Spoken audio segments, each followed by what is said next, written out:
दोस्तों, आज मैं आपको पारिवारिक कहानियाँ श्रृंखला की कहानी नंबर 56 सुनाने जा रही हूँ, जिसका शीर्षक है वृद्ध आश्रम एक कलंक। तो चलिए कहानी की शुरुआत करते हैं। पर कहानी सुनने के पहले कृपया वीडियो को लाइक, शेयर और चैनल को सब्सक्राइब करना ना भूलें। देव के मामा श्रीकांत जी बहन बहनोई के स्वर्ग सिधारने के बाद पहली बार देव से मिलने आए हैं। श्रीकांत शर्मा ने घर में कदम रखते ही एक खालीपन और बिना औरत वाली घर का हाल देख लिया। आलीशान महल जैसा घर खंडर की तरह चुप और शांत पड़ा था। देव के आगे बस दास लगाना बाकी था। अपने हंसते खेलते जिंदा दिल भांजे देव को यूं उदास और जिंदगी से हारा कभी नहीं देखा था। देव अकेला ही है। 2 साल पहले ही प्लेन क्रैश में उसके पापा और मम्मी चल बसे थे। देव के पापा डॉक्टर थे, तो देव को भी मेडिकल में एडमिशन दिलवाकर हार्ट स्पेशलिस्ट बनाया ताकि हॉस्पिटल संभाल सके। देव के मम्मी पापा के गुजर जाने के बाद देव बिल्कुल अकेला हो गया। देव के पास सारे सुख थे, न धन दौलत की कमी, न और कोई परेशानी, पर अकेलेपन ने देव को डिप्रेस कर दिया था। श्रीकांत शर्मा जी ने देखा देव को एक साथी की ज़रूरत थी और इस घर को एक स्त्री की जो देव और उसके घर को संभाल सके।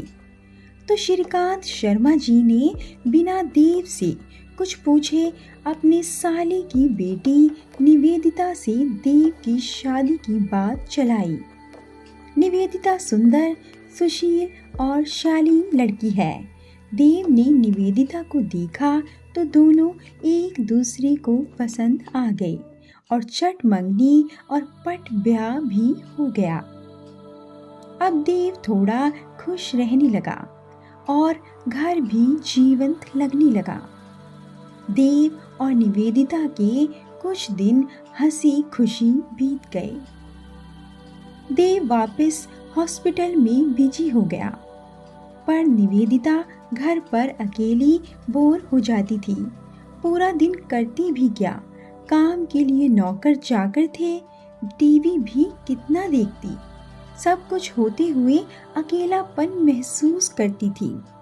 निवेदिता बड़ी बातूनी है, तो बस कोई बातचीत करने वाला जो नहीं था।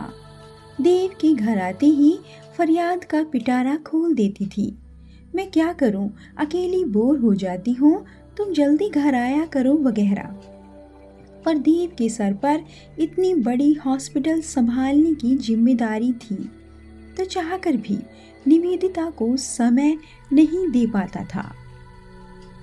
कुछ समय बाद देव के मम्मी पापा की बरसी थी, तो देव ने सोचा उस दिन वृद्ध आश्रम में जाकर कुछ चीज़ों का दान कर दूं।